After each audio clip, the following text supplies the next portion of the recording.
about the non-verbal communication. Non-verbal communication means communicating without words. Example like people gesture, smile, gaze into another eyes, they hug and kiss with each other in a whole array of behavior that's even spoken communications. There are several types of non-verbal communication, which are body movement, kinesis, the use of personal space, proxemics, and form of communication that rely on sense such as touching, haptics, eye contact, oculisis, and smell olfactics.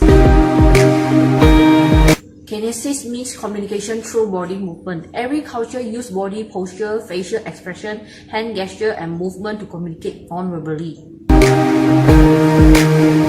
Proxemics is the use of space to communicate. According to some experts, the basic sense of sight, smell, hearing, and touch allow people to perceive and sense difference in space. Non-verbal communication also occurs through touching, smelling, and seeing. Haptic or touching is communication through body contact, which is related to proxemics and which is a base form of a human interactions. Olfactic is the use of smell as a means of non-verbal communication. Oculisis refers to the communication through eye contact or gazing. To make sure that all parties understand agreements, international negotiations often require the use of interpreters. The role of interpreters is to provide a simultaneous translation of a foreign language while a person speaks. Good interpreters not only are bilingual but also have the specialized knowledge and vocabulary to deal with the technical details of business transactions. Professional interpreters can be present to ensure that the accuracy and common understanding of written oral agreements, although the negotiating are competent speakers of both languages. It is therefore important for any negotiator to meet and work with the interpreters to ensure that talk proceeds smoothly. There are several tips suggested by the US negotiators, which is spend time with the interpreter to know your essence and general approach to conservations. Instead of frequent interruption for transactions, you should learn about the appropriate communication style and look for feedback and comprehension by watching the listener's eyes.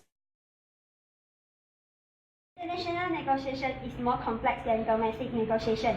Differences in national culture and in political, legal, economic system often separate potential business partners. So, most of the international business people find it necessary to modify the negotiation style of their home country. So, most experts recognize that international negotiation require a number of steps. Preparation. The well-prepared international negotiator gathers extensive information on the negotiation issue, on the setting in which the negotiation will take place, and on the firm and people involved. In this stage, you must answer questions such as where do I stand in order to understand your company position in the negotiation process. After you understand your own position, you also want to understand your counterpart position by answering questions such as what do they want or what is important to them. After a thorough preparation, a negotiator is ready to begin direct communication with the counterpart. So step 2 is building the relationship.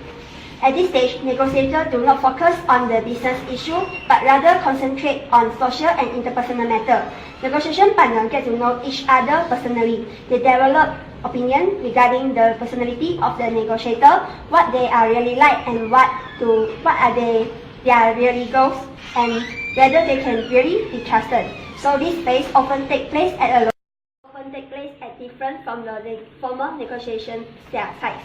Step 3 is about exchanging information and the first offer. At this stage, both parties exchange information on their needs of the agreement. This so-called task-related information pertains to the actual details of the proposed agreement.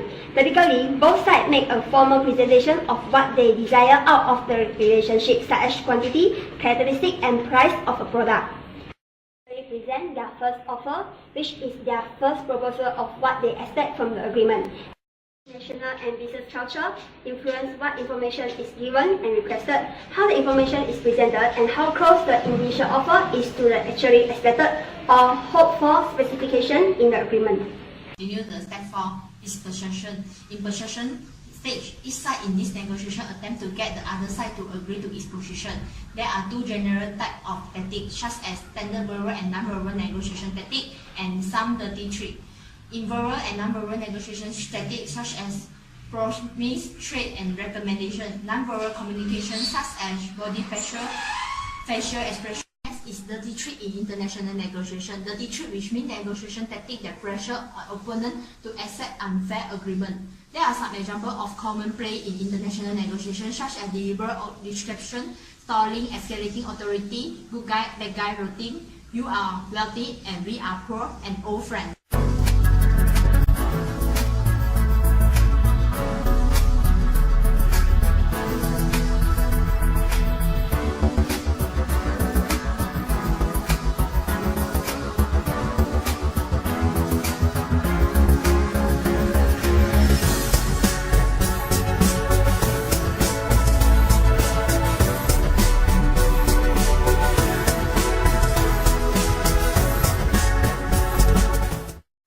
And say consensus and agreement. Final agreement, which is the signed contract agreeable to all sides. Consensual making, which means require that each side relax certain demand to meet the other party needs. Insequential approach, which means each side requests the consensual made by the other side. Holistic approach, which means the party make very few, if any, consensus during discussion of each point. I will talk about basic negotiation strategy. There are two basic negotiating strategies, which are competitive negotiating and problem-solving negotiating. In competitive negotiating, which means win-loss game, they begin with high and often unreasonable demands, and competitive negotiation use dirty trick and any plot that look to their advantage. Furthermore, is problem-solving negotiating. Negotiators see mutually satisfactory ground that is benefit over to the both company. It avoid use dirty trick and use objective information whenever possible. Everyone, my name is Petri. My number is 253341. I would like to explain the last steps is post agreements. Commonly ignored step by U.S. negotiators is the post-agreement phase, which consists of evaluations of the success of completed negotiations. Besides, post-agreement phase can very be beneficial because it allows the gathering of valuable insight into the strengths and weakness of the approach used during the negotiations. In addition, it has the 7 personal success characteristics. The first one is the tolerance of ambiguity. Tolerance of ambiguity can be defined as the degree to which an individual is comfortable with uncertainty, unpredictability, competing directions, and multiple demands. Second, flexibility and creativity. The international negotiator must expect the unexpected. It also includes responding and adjusting to situation needs and changing to meet the challenges of new rules, paradigms, and environment. Third is humor. Situations arise in intercultural exchange. They are sometimes abrasive or humorous. Fourth is stamina. Negotiators must overcome the physical challenges and still reason, analysis, observe, and soldiers during the negotiations exchange. Next is empathy. Empathy means putting yourself in the place of foreign colleagues to understand the world from the perspective. The sixth is curiosity.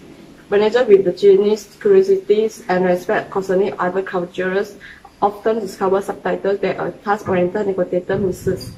The last bit is mechanisms. A good negotiator needs to understand or speak in 2 or more languages.